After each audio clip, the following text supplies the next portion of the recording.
Who do you want to be 6 months from now? You know, the truth is, at any given moment, the way we are behaving, the way we are thinking, what we're doing with our life, if we're eating well, if we're meditating, if we're exercising, taking good care of ourselves, serving other people around us, all those things are going to have a profound influence on who we are going to become. The truth is, even if we decided, well, I don't really want to change, I kind of like who I am right now, what's going to happen in 6 months? You're going to be a different version of you, whether you like it or not, because you're having experiences in your life that affect you and affect you neurologically and in other ways. But also your thought patterns, the kinds of things you are doing will affect how your brain will function in the future. It turns out that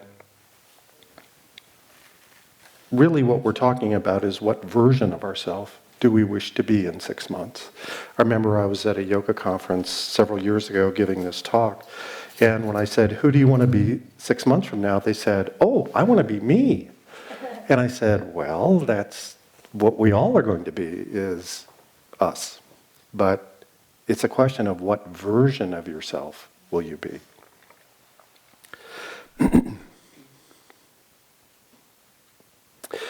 It turns out that unlike we thought 30 years ago, if you go back in time to even the early 1980s, there was still this idea that when we were born with a brain that had genetic encoding, basically telling it how to develop, and through our first 15 to 20 years of life, our development of our brain and nervous system was guided by that and the experiences we were having. But somewhere around age 20, that development stopped. And then for the rest of your life, you didn't make any more new neurons, brain cells. The connections in your brain didn't remarkably change unless your brain got damaged in some way. You couldn't improve them, you could make them worse, but you couldn't help them. And it was very hard when you thought about, well, what happens if someone's inherited a risk for depression or anxiety? Or they just think they're not very smart, or they lack compassion for other people, and they're beginning to understand that there's something wrong there, the way people interact with them, because they're not empathetic, they're not compassionate. But then they get confronted with the fact, well, I'm already 25 years old. I don't think there's anything I can do about that. Well, the happy news is that we now know that the brain is probably our most user-friendly organ. In fact, it's really been designed to change in the ways that we are directing it. You can consider your brain at any given moment as quietly monitoring what you are doing. That's how your brain knows what direction to head in. It's going to watch what you're doing right now. And it will say, oh, well, if Peter starts interacting with this kind of people and maybe they're very argumentative and he's having to kind of push back on them, so there's more arguments happening, maybe I need to become more argumentative. And the brain doesn't judge it, it just says, oh, we need to adapt. That's what's lovely about the brain and nervous system, is it is the king of adaptation. And really the question, I think, for all of us to answer is not only who do we want to be in 6 months, but how are we going to direct our brain and nervous system to change in ways that we really want? Because we either do it consciously by choice or we let it happen. And I think most people are kind of like kind of reminds me of one of those films where you've got the heroes trapped in a mining car, and the mining car is sort of racing down the mountain and it's off its tracks, and they're sort of bouncing from one thing to the next and kind of hoping they'll get to the bottom. Well, I think that's the way most people live their lives. And the truth is, it does not have to be that way. You know, it's very interesting today. I was talking with one of my patients. She's actually someone who lives here at Ananda.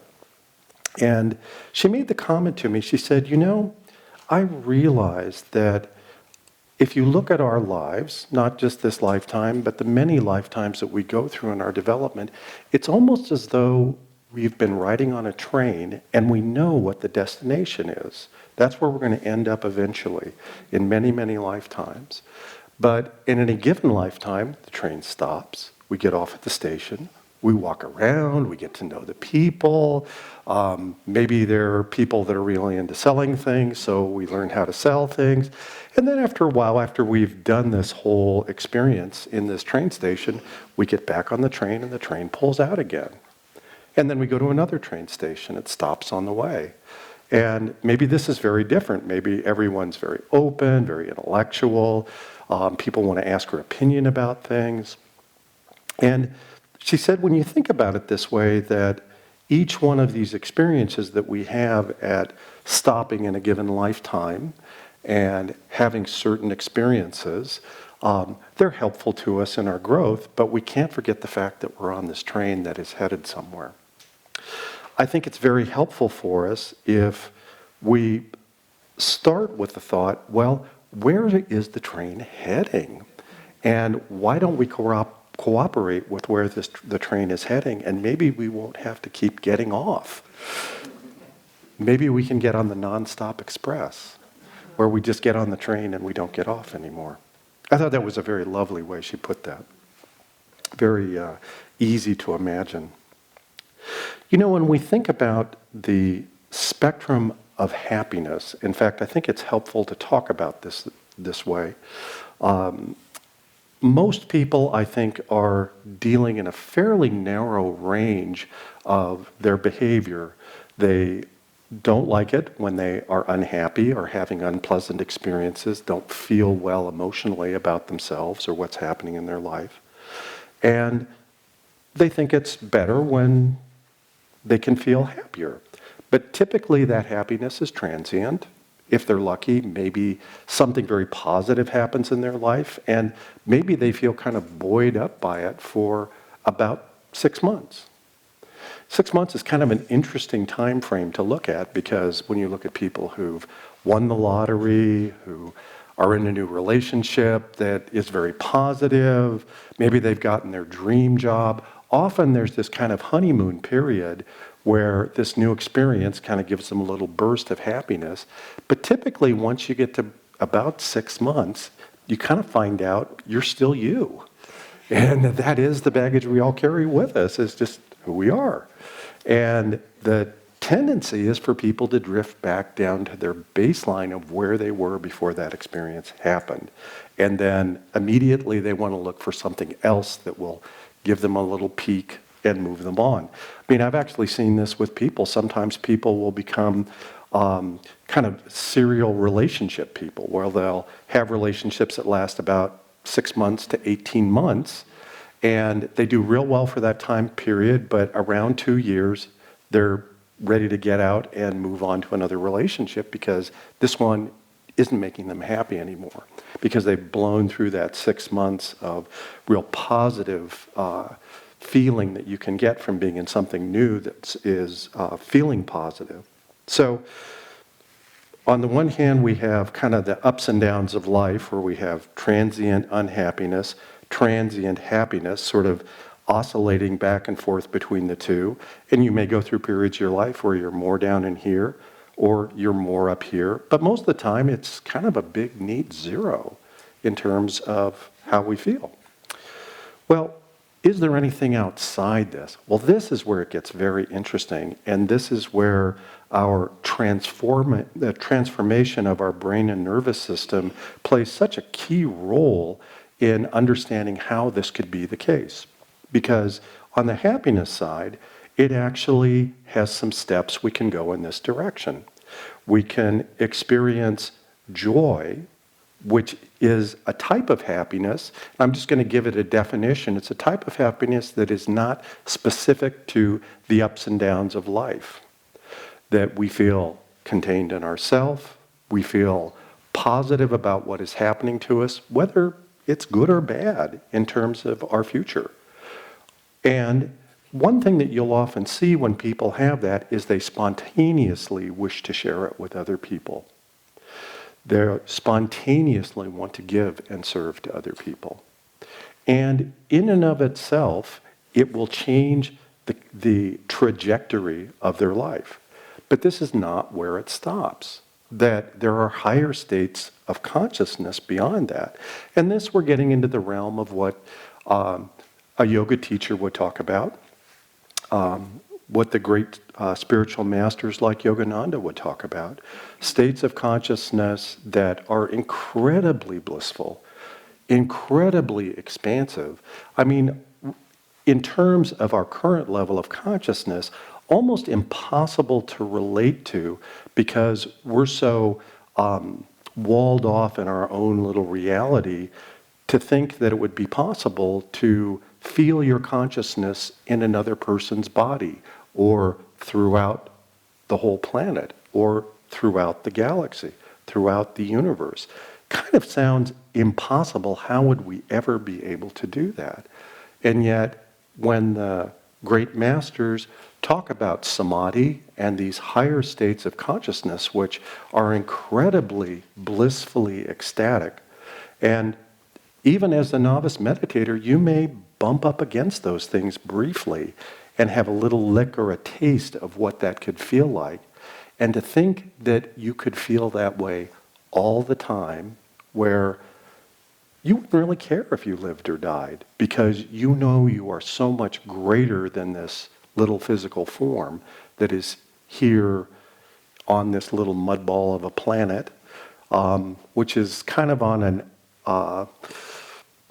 not a very inspired part of a fairly small galaxy, one of 2 trillion galaxies in our universe. In those higher spiritual states, one will feel like this will never stop. That's one of the things that is remarkable about it is so familiar that you feel like, I've always known what this feeling is. And it's comfortable. It's not like I'm taking on something I don't know. I'm just remembering something I forgot about. And it feels like it will never stop. And then eventually, because we're not quite refined enough to hold on to that, we drift back down into more where we're living right now. But it's nice that occasionally we can have little glimmers of that, even if it is brief. Maybe it's a few moments, maybe it's for a few days at a time, where it doesn't really matter what's happening outwardly, that we feel so different inwardly that it doesn't really matter. That we go through our life, we serve other people, we're kind to other people, we try to take good care of our physical form, but we know in our essence, that is not our reality. That our reality is this ecstatic, blissful state. And at that point, you don't even really feel like you necessarily need to share it with anybody outwardly, because you just feel like this radiant lamp that anybody who comes around you is going to get affected. It's a little bit like a big electromagnet. You could hide it in a shed so no one could see it. But if anybody walked by it who had iron, an iron set of keys or some tools, suddenly it's, whoa, they're getting slammed into the cabinet because the pull is so strong. And that's very much the way we become, is we become these powerful engines, these powerful generators of a spiritual magnetism that is ecstatic and blissful, and it is transformative for the people around you. I think it's helpful to talk about this right at the beginning, because it gives us an idea of what we're trying to do with the changes and transformation that can happen in our brain and nervous system. Paramahansa Yogananda said it very well, that there is a significant transformation, literally revolutionary, that has to happen in your brain and nervous system to be able to channel this 1 billion watts of spiritual power. We now know that if you meditate regularly, in fact, people ask me, well, how much do you have to meditate? People are trying to figure out, I always see this in medicine. Well, okay, you want me to drink less. Well, how much can I drink? can I have this much? And how about a little bit here? And what about at Christmas? I mean, people start bargaining. Well, someone finally answered the question where they did a study looking at if you take people who have medical issues and you're actually teaching them to meditate just for that. You want a good physiologic response where their brain and nervous system is working better. They actually did this with people who had early dementia, where they were right at the point where it was going to impact their lives, maybe their ability to hold a job. And they found the magic amount, the magic minimum was about 15 minutes a day. Very happy news. You know, I think most people when they start, 15 minutes even sounds like a lot. But it turns out meditation is so powerful in how it works on the brain and nervous system. And we're going to talk in just a moment about the kind of changes that occur. That what happens is, in that 15 minutes a day, there's enough change that is initiated that by the time you sit to meditate again the next day, that you're beginning to add to those changes over time. In about 2 to 4 weeks, you'll suddenly find after you've started meditating your little 15 minutes twice a day, that your brain is actually starting to function a little differently. It's kind of interesting because any of you who've learned a new sport or learned a language, you know, you'll often find when you first start, maybe you're actually even a little better the first time you go out and try it. Remember, one of the best rounds of golf I ever played when I was younger was the very first time I played, and I had no idea how hard it was. And so I went out, I didn't know how to do anything, and I played this great round, and everybody was going, "Where did you learn to play golf?" And I said, "I don't know. I've never played before." And then when I took it seriously, it was really hard. And I never played that well again for many, many, many, many months. And people find this learning languages. Often they'll, you know, if they're learning a new language like French, they may find after 2 or 3 weeks, they're kind of wondering, is this a good idea? I'm just not making any progress. I can't remember these words. It just seems confusing. But usually somewhere around 2 weeks, your brain has begun to adapt. It's making new neurons. It's creating new nerve pathways so it can function more efficiently. It's even beginning to recruit nearby cells that are committed to something else and ask them, "Gee, would you like to be part of the Let's Speak French project?" You're not doing anything over there. You're kind of waiting to be used, you know, to learn the trombone, but we don't have any music we're doing right now, so why don't you come learn French? And so they join. And suddenly you find that the area of the brain that is being committed to this new process, and we'll just say it's learning to speak French, actually would look bigger on the brain if you were able to outline it, and the number of cells involved would be greater, and the number of interconnections in that area would skyrocket. In fact, it may be the number of interconnections that is by far the most powerful aspect of this in terms of what's changing your function. Well, when we sit to meditate, those same kind of processes are happening, except they're affecting parts of the brain that have a wonderful salutary effect on our health and behavior. Well, what do we know about the areas of the brain that are involved when we meditate or do other meditation-like processes, when we're chanting, even when we're doing meditative yoga postures? Well, it turns out there's 2 areas of the brain that are kind of key to our day-to-day function and behavior. One area is the prefrontal lobes, and those are right behind your forehead. And the other area is very deep inside the brain, and it's called the limbic system. And let me show them to you.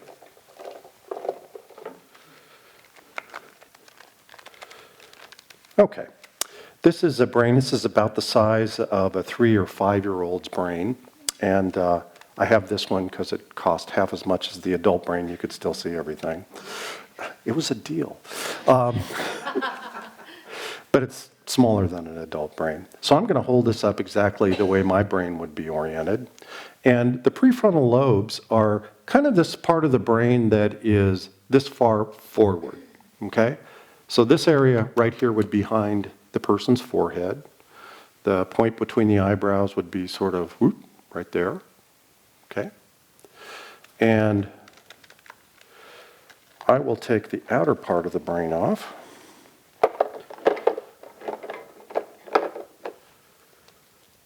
Okay, so I'm holding up the little remnant just by the spinal cord here. It would come down like this.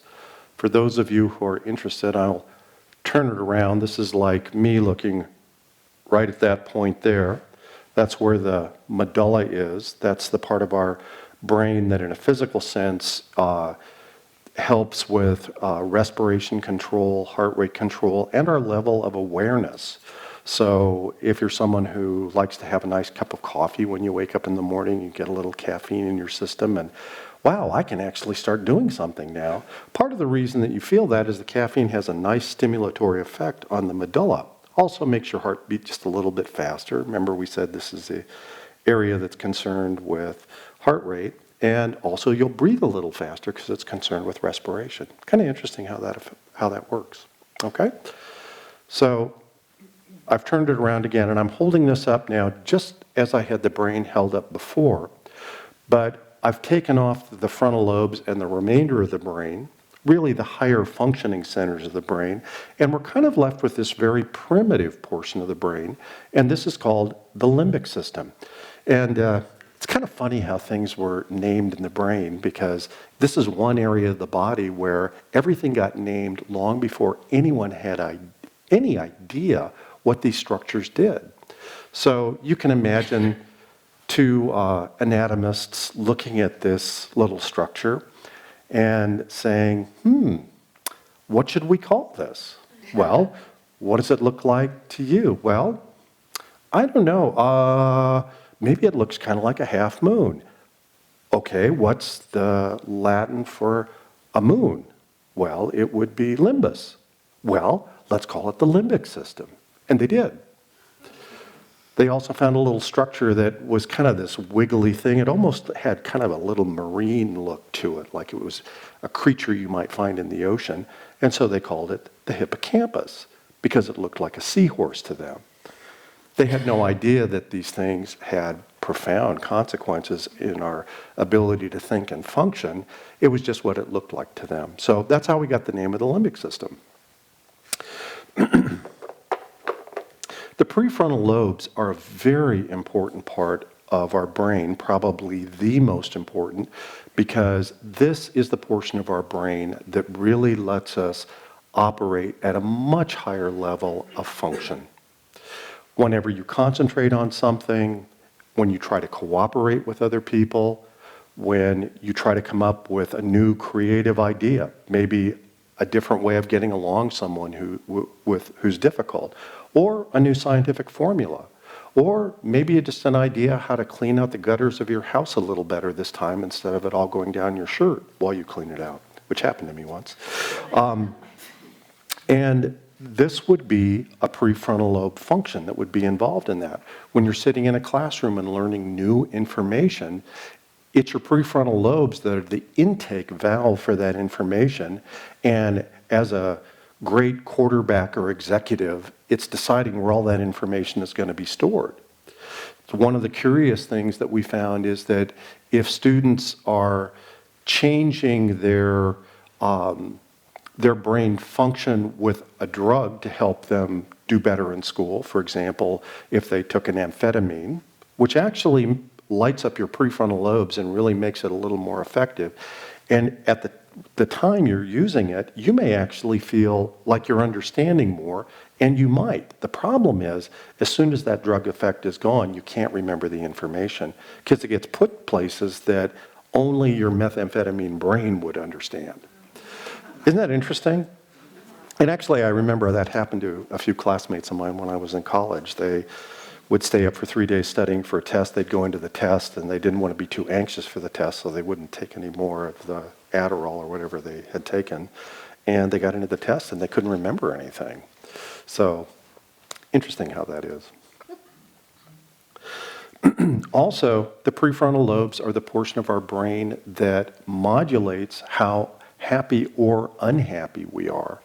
In fact, there's some researchers right now that have made very simple testing equipment, almost looks like a little baseball cap that has a couple little sensors up in this area here, and they can tell just from the electrical signature of just your prefrontal lobe's function whether you are a fundamentally happy person, whether you're someone who has to deal with depression, or someone who's at high risk for depression, even if you're feeling okay right now.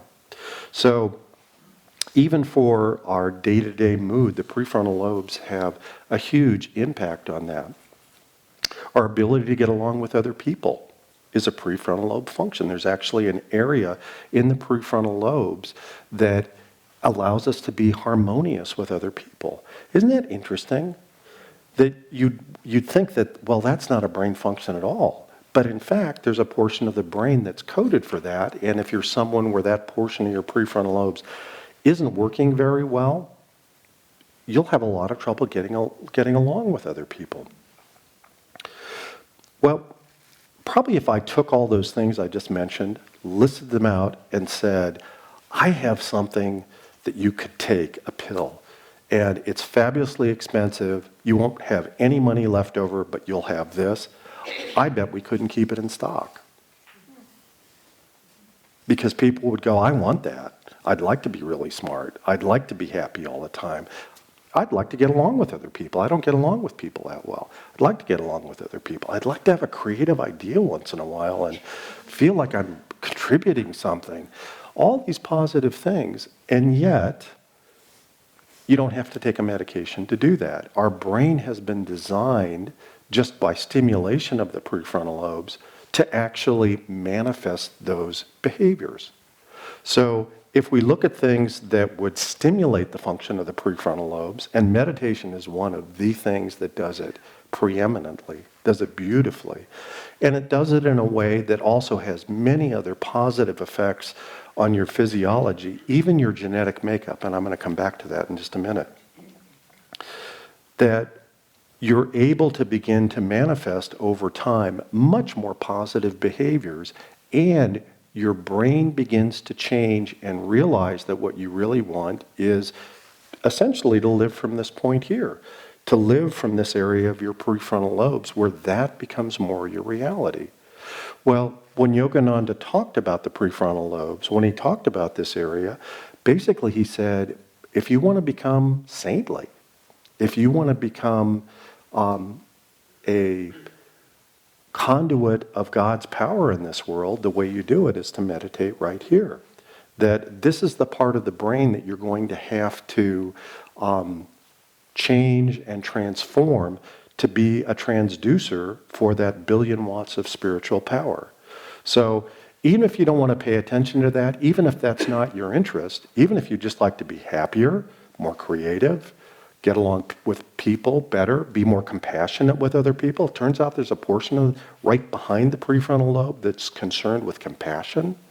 So it's not surprising when people meditate regularly that they begin to find they're kinder, that they have an interest in other people. They become empathetic in ways that they didn't think they would ever be able to do, and actually feel what other people are feeling. I know when I've had a very good meditation in the morning and I go in to practice medicine, it is so much easier for me because I go into the room and I can sort of draw someone in to my little radar in that room. And I can kind of feel what they're thinking, feel what's going on with them. And of course, I'm paying attention with my intellect as well. I'm looking for signs of health issues and the way they move their body and all those things. But there's something much subtler that you begin to develop when you meditate regularly, where you actually feel people in a way, and they feel you back. I know for my patients, they'll often say, you know, you really didn't give me very good advice today, but I feel so much better. This is really all I needed.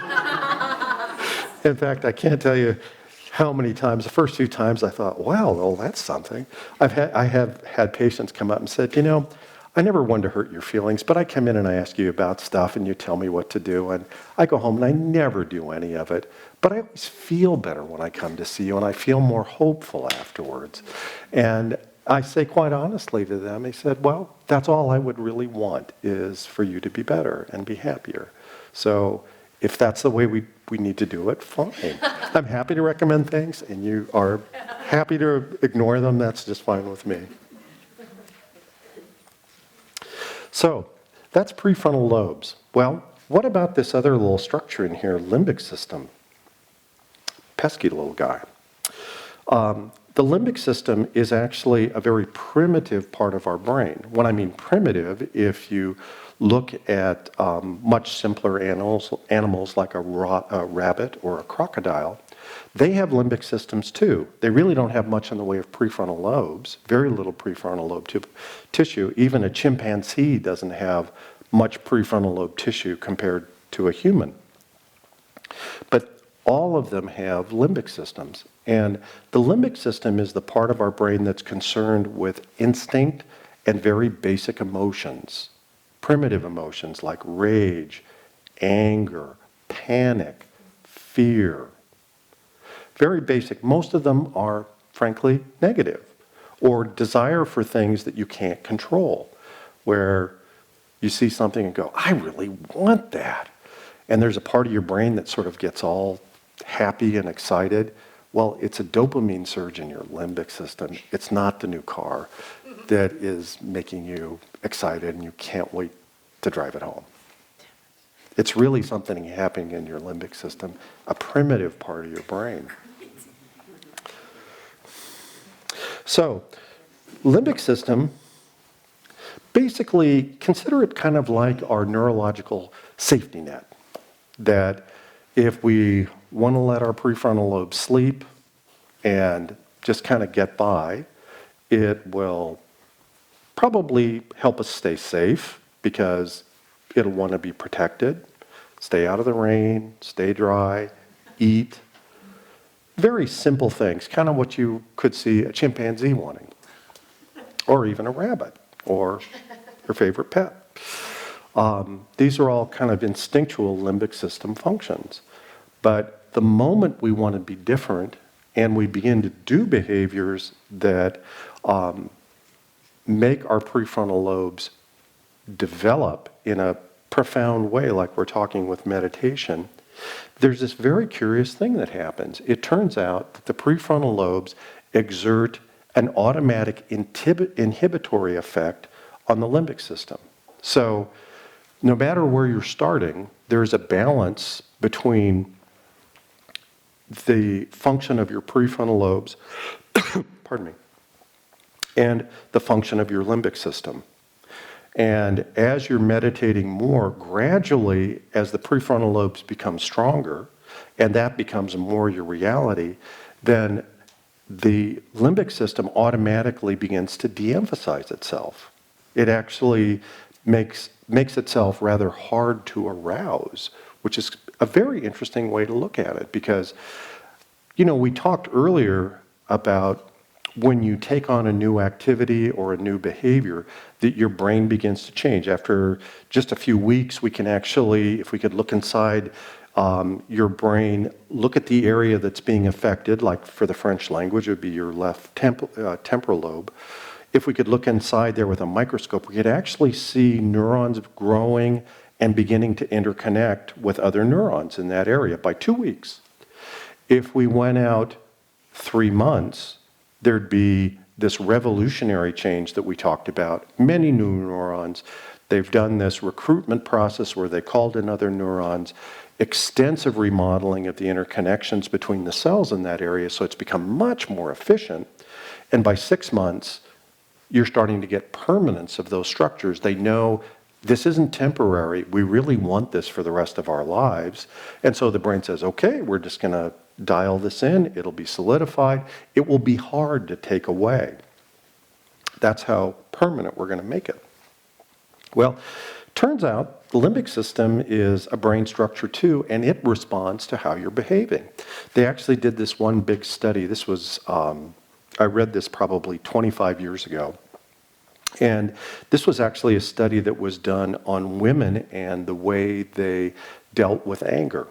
And what they were kind of interested in was looking at if you took a broad cross-section of women, we'll take 2,000, 3,000 women and questioned them about their mode of dealing with anger. Are they someone who yells it out, gets upset when they get angry, throws the frying pan at their husband or their boyfriend? Those will be our emoters. For the women who, when they get angry, it's such a dysfunctional feeling for them, they just implode and kind of just get depressed and feel sick and unwell, but can't really deal with it. Those would be our imploders. But they actually identified a third group that were the women who actually were the most mature in how they worked with their anger, worked with it kind of like you'd think, that's what I would like to do. These were the transmuters. They had a different term for it, and I can't remember what the term they used was, but I've always remembered that because it was this very adult way of taking that anger energy and changing it into something else that's very positive. And with these women, when they would find themselves in a situation where they'd become angry, their limbic system's being stimulated by an outward experience, they would work with it very practically and very maturely. If they realized they were really angry at someone, rather than going and just yelling at them, they'd stop, wait until they calmed down, had a good idea how to resolve the situation, then would go back and have the conversation when they were no longer feeling that peak of emotional anger energy. Or if it was a situation where, they were just getting into a taxi cab in New York and somebody jumps in front of them and slams the door and the cab drives away and they get splashed with water. And, they're just getting ready to go to a job interview and it's very upsetting for them. Well, they know they're not going to get a chance to go have a talk with that passenger. They're gone, the taxi cab's gone, but they're still feeling upset. So they would do something like they'd go exercise. They would do something else that would be diverting and help them feel positive again. Or they'd call a friend on the phone and talk the whole thing out until they didn't feel that emotional charge anymore. You see what I mean about this being very mature, very positive way of working with it? Well, they looked at these women and they tracked them for 3 years. And it was very interesting what they found. They found that the women who were the emoters, the ones who, when they got mad, they would just get good and mad. They didn't want to hold it in. So they watched what happened with them, and their mental health kind of stayed about the same, and their physical health kind of stayed about the same over that time period. When they looked at the women who were the imploders, they started off with the worst physical health and the worst mental health of the whole group, and they got substantially worse over the 3-year period. It's kind of interesting, the women who were the transmuters in general had some of the best physical and mental health to start with, and they tended to do a little better over this 3-year period. The reason I'm telling you this story is something else they noticed, and this was something that got reported to them by women who were in this emoter group.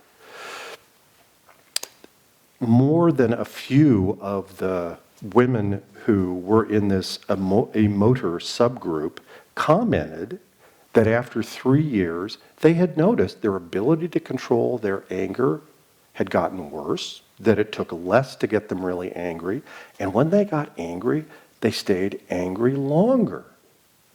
What does that sound like? The nervous system is getting trained.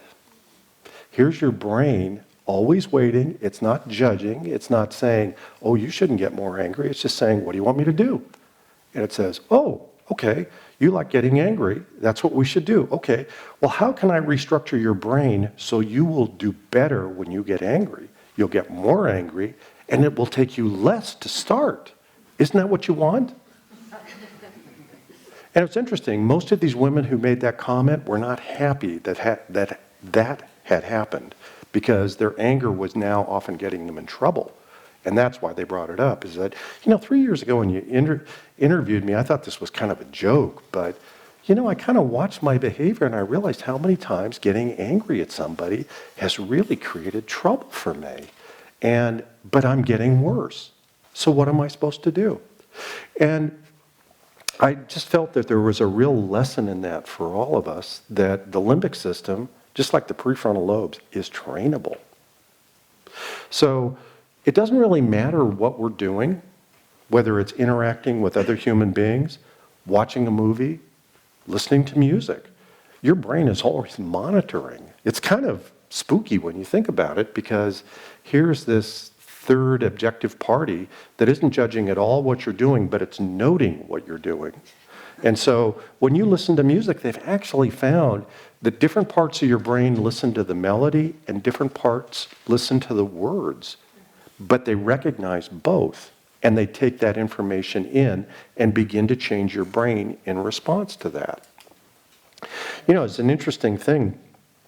I remember talking with a fellow who had actually been in the military for many years, and we got talking about this whole thing of how life experiences can affect you. And he said, you know, Peter, let me tell you a very interesting story. He said, back 25, 30 years ago, when I was first in the military, I think he was in the Army,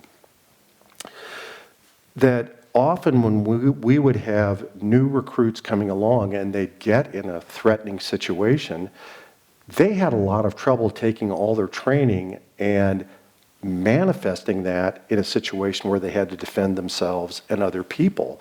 They'd just kind of freak out and forget how to load their gun or whatever they were supposed to do. But that has really changed. And now we get people coming in, we give them their basic training, and they go into these situations and they actually do surprisingly well. And I finally figured out it was because of video games.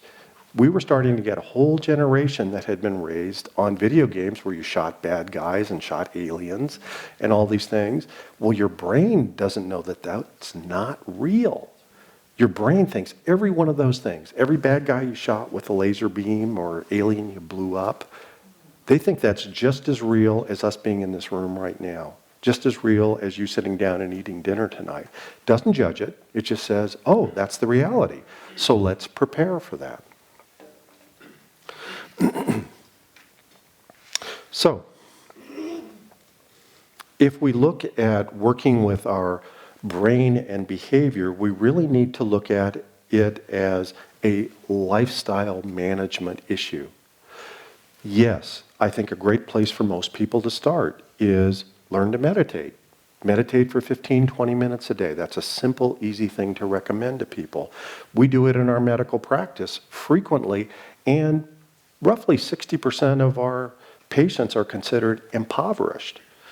You know, when I tell this to some of my colleagues who work with sort of very trendy practices where everybody is very well-to-do, and they say, you teach your patients to meditate? And I said, absolutely. It's a key component of our program that we do. We don't call it meditation. We teach people very specific exercises. We may teach them a simple breathing exercise, simple pranayama technique to calm themselves down.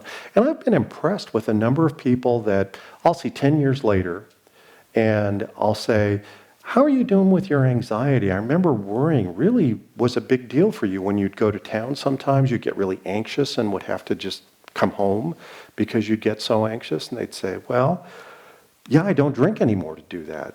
You kind of taught me how to do that breathing thing. When I get anxious now, I just make my hands move. Because the way we will often teach people is have them put their hands on their diaphragm and move their hands in and out when they breathe. So they do diaphragmatic breathing. Very simple meditation technique. And I'm surprised the number of people that not only remember how to do these things, but they actually use them. And they're not the people that you would necessarily expect to go for something that refined or elegant.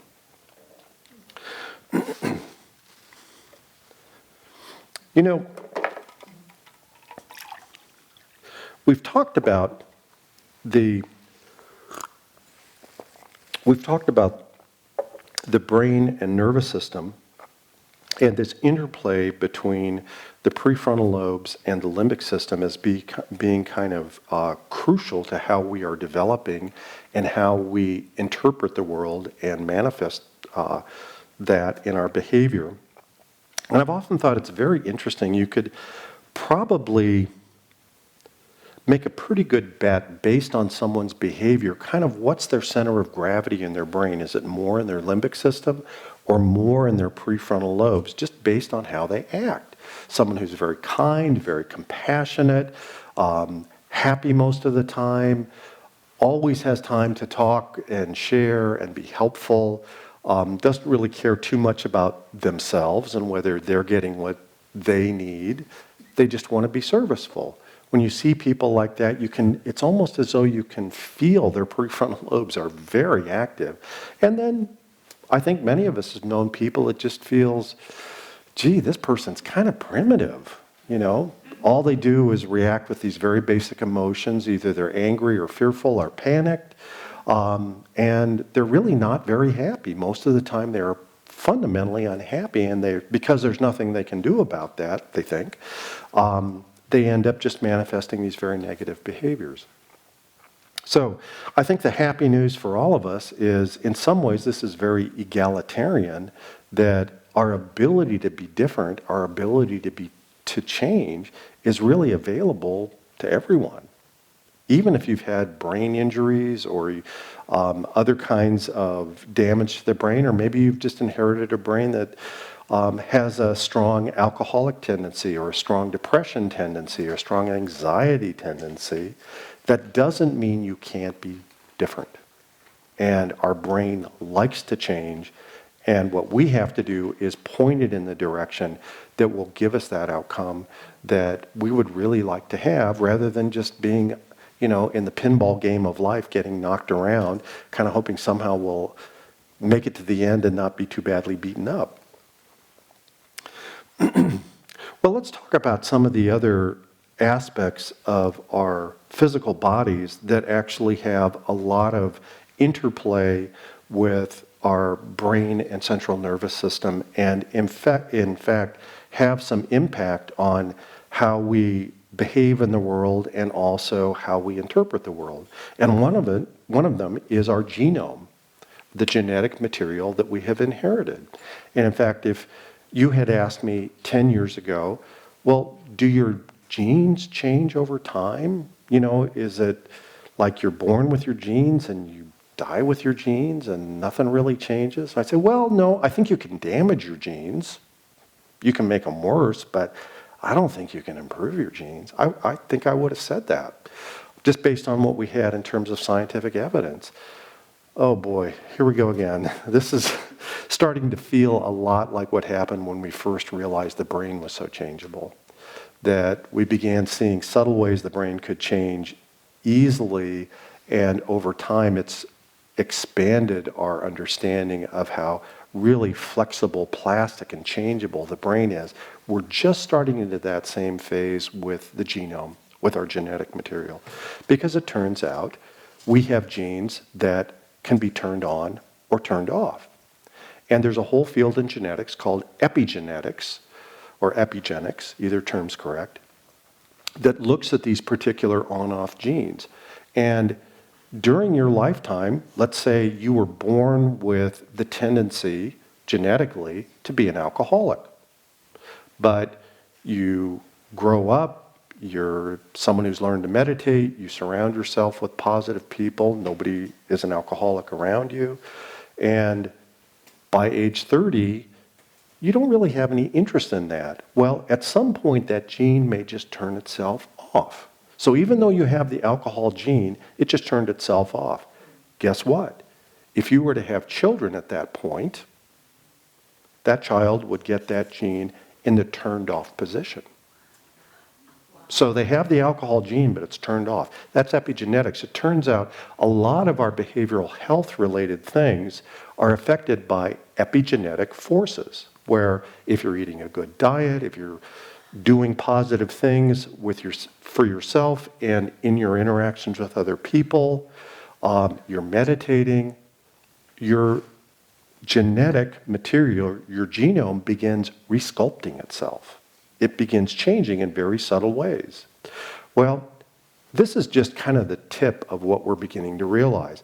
Also turns out the bacteria that live in your gut, in your colon, that's what we call the microbiome, And again, if you'd asked me 7 years ago, is that important? Well, I'd say, well, yeah, we know it has some importance to health, but it's not that well understood, and yeah, it's not that important. And I'll never forget this. One of my colleagues came up to me and he said, you know, I just read something where people who were having certain kinds of mental health problems actually had fecal transplants done and they got better. And I honestly thought he was joking with me. I thought he was pulling my leg. And it turned out, and he said, no, I'll get you the article. And it turned out that how our gut is populated has a big effect on our physical health and our mental health.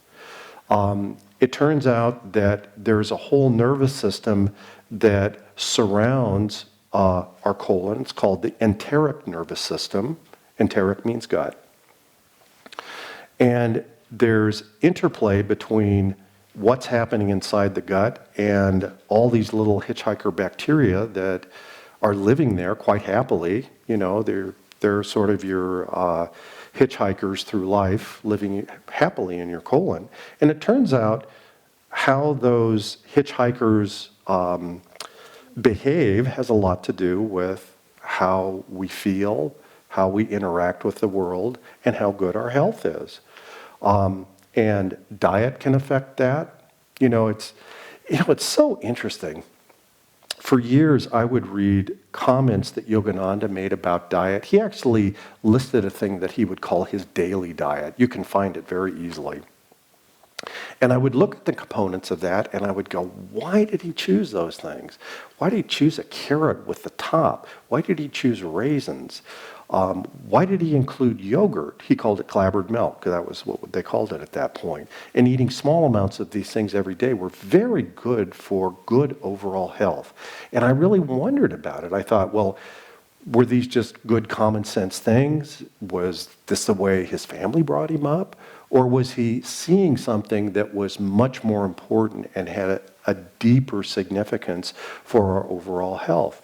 And it's really been since we've begun to understand the microbiome and its importance to our overall health that we can begin to see things like diet and, being a vegetarian, not eating unhealthy things like alcohol or other unhealthy kinds of foods that are not going to be helpful for your gut or your microbiome, that you can actually help yourself be healthier and mentally healthier. Turns out there's a huge nerve that runs between this portion of your body, your abdomen, and your brain called the vagus nerve. And any of you who've ever had the experience where something surprising happens to you and you feel really lightheaded afterwards, maybe you've gotten shocked by something and then all of a sudden you feel like you're going to pass out and then you do. Or someone's first try at public speaking and they get up to talk and all of a sudden it's, whoa, the room's spinning and they topple over and then they feel better in just about 30 seconds. Well, that's all situations where the vagus nerve, this nerve that's about as big around as your thumb and it runs from this portion of your body and communicates with your brain. The vagus nerve is one of the key nerves within the body that actually gets affected by our meditative practices and our meditative yogic lifestyle. So, again, I think it's kind of good we break beyond the boundaries here of looking at just the brain and nervous system, because our bodies are very closely integrated with many other structures. Our immune system, our genome, our genetic material, and our microbiome, just to name three. There's other things we could talk about, but those three are all significant. It's not surprising when people get certain illnesses, it affects their mental health. Not just somebody having a cold and feeling a little funky for a day or two, but there are infections. For example, children who've had certain kinds of streptococcal sore throat, strep throat, sometimes become OCD afterwards. And it's a direct reflection of how their immune system got affected by that bacteria, and that has affected their brain. And so you see this 10-year-old suddenly develops OCD, obsessive compulsive disorder, OCD, showing just classic behaviors, and you begin to question the family who brought them in for these behaviors, and it turns out they had a really bad sore throat about 2 months before this all started. And so that was streptococcal mediated OCD, just as an example. Many other illnesses have sequelae like this, things that happen afterwards related to the illness, and that's mediated by the immune system. So that's immune system, microbiome, and the genome. Well, one other little thing on the microbiome that I still don't know quite what to say about it, but we know it's a fact now, is that the bacteria that are residing in our colon are constantly swapping genetic information with our genome. They're taking little bits of our genome and incorporating it into their genetic material, and they're saying, well, if I take some, you get some. So they'll get a little of their genetic material and they give it to your genetic material. So you're actually being changed by these gut bacteria. Well, it turns out we're swapping bacteria with other people all the time, even if we're just having very limited contact with them. We shake their hand, we get a little bacteria from them. There's all this kind of bacteria swapping that happens, and it turns out that some of the genetic material that you may pick up that way ends up in your gut and gets swapped with your genetic material. So in some ways, it's not surprising that people that you are around a lot are going to have some effect not only on your behavior, just you reflecting behavior back to them, but on the contents of your colon and your microbiome, and also on your genetic material. One last thing I'd just like to mention to kind of wrap this up is one of the key things that our brain and central nervous system uses to help us to adapt to life is a kind of brain cell called a mirror neuron, okay? It turns out that our nervous system are resplendent, just covered throughout with these very specific use neurons that are just there to help us mimic and adapt to behaviors in our world. Now, if I stand here and go, probably on some level, you felt a little bit of a desire to go right back. That's mirror neurons in action. In fact, if you ever go into a really contentious situation, this is a little trick. If you've got somebody you know they're going to be upset with you about something, go in and just be sweet and kind and pleasant, just like you would like them to be, and just hold to that, because their initial response, even if they're really mad, they're suddenly going to feel this reflexive urge to mimic you, and that's mirror neurons. Well, mirror neurons are our friend. They're there for us to adapt to the world around to us. And this is one of the ways in which living in situations where you're around positive people, people that you would like to emulate, doing behaviors that you would like to have, is very helpful. Because your mirror neurons are taking all this in and they're going, oh, that's who you want to be like. I'd like to be like Anandi. Look how nice she is, how kind she is. Just a nice, positive presence. I'd like to be like that. And your brain is just flickering constantly going, I'd like to be like Anandi. That's a really good idea. And so it starts to remodel you to be positive in those ways. It's going to have your expression. You're still you in all this. When it all comes down, you are you, but you can model positive behaviors. Even if you don't think you're doing it, it's happening. So that is one of the positive effects of mirror neurons, and it's also a good reason to be careful about what kind of situations you place yourselves in chronically, because your mirror neurons are always watching, and they don't judge this. If you're around really creepy people, they're just going, okay, I guess I'm supposed to be creepy too. What does Peter being creepy look like? And they're going to manifest that aspect of it. They will automatically help us do that. So, one thing to remember this is our mirror neurons, again, they can't tell the difference between us talking right now and if I was just a movie character, an actor acting out a role. It would be just as real to your mirror neurons as I am up here right now. Okay? So, and they think it's all real. So if you watch a great drama where all these things are happening and there's great upset and good things are happening and bad things are happening, your neurons think all that's real. You watch comedy where, all these goofy things are happening. I'm sorry, our mirror neurons think that's real. And they're adapting to that in some way. So it's just a good thing to kind of remember that as benign as most of these things are, just to remember they do have an effect. They do have an influence.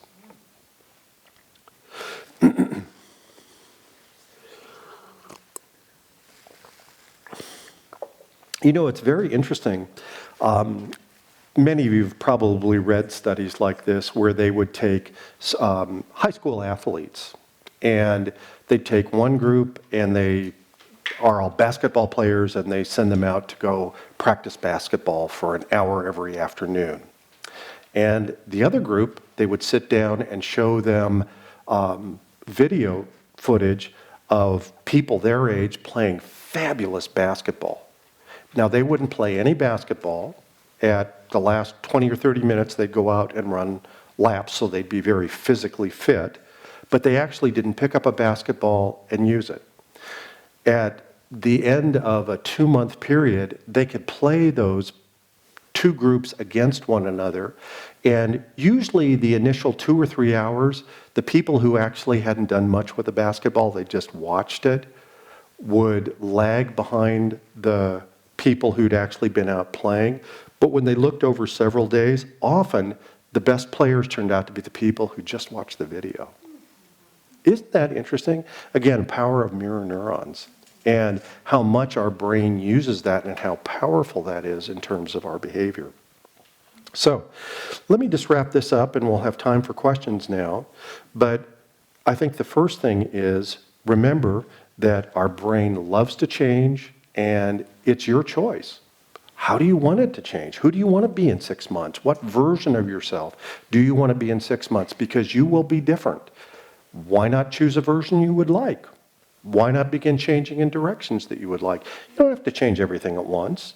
You could do something as simple as add a meditation program and try to pick out some specific things where you can see, boy, I really need to change this. I spend way too much time playing video games or way too much time just surfing on the internet and reading Facebook. I know it's kind of a waste of time. Maybe I'll do a little less of that and I'll do some meditation instead. And maybe you start very simply like that. And gradually over time, as your brain begins to adapt, you realize, boy, I really like meditation. Maybe I'll try to meditate a half an hour in the morning and a half an hour in the evening. Yogananda said it well. He said, the soul loves to meditate. And it's one of those things that the more you meditate and the more of a reality it becomes, the more you have a desire to keep immersing yourself in that. And you see the rest of your life so transformed by it. It's very hard not to want to increase that and make that more the pole star of how your life functions, the pole star of how your life is organized. And more than just hopefully being a little happy sometimes and hopefully not too unhappy sometimes, that there are states of consciousness that are much more powerful and positive than what we usually think about. And it is one of the windows that meditation will open for us to make us able to feel joyful for extended periods of time. And it really doesn't have to do with anything positive in our life. We may not be in a perfect relationship. We may not have a perfect job. We may not have enough money, but we're still feeling joyful and happy. And it isn't really that important. Or we can grow even further where we begin to feel this fundamental shift into ecstatic bliss, where even the reality of this world feels a little bit more like a video you're participating in. And your internal reality, what you feel inside, becomes more the foundation of who you are and how you behave. I'll just close by saying, we really have the opportunity to grow in phenomenal ways, even in a single lifetime. I was still struck by this a number of years ago when Swami Kriyananda said, you know, everyone in this lifetime should become a saint. And I thought, well, how is that possible? You know, I was thinking of myself at that time. It's like, boy, I've got all these things I have to change in myself. And I realized that, well, you're not going to make it overnight. Most people, it's going to be a long, ongoing process of gradually changing. And a lot of these negative characteristics, they just kind of fall away like they weren't part of who we were. It was like we were a sculpture that really hadn't come out of the stone yet. And we've been waiting for meditation to come and begin to start chipping away some of those parts that aren't us. So when we meditate, when we live rightly, when we surround ourselves with people that are positive, inspiring, what we find is those portions of us that aren't really us, that we really don't need to do anymore, things we don't need to be upset about or angry about anymore, they just begin to fall away. And remember, your brain, your nervous system, your genetic material, all these aspects of your physical body are actually designed to cooperate with this transformation. Okay, well, thank you very much. This was wonderful sharing with you tonight.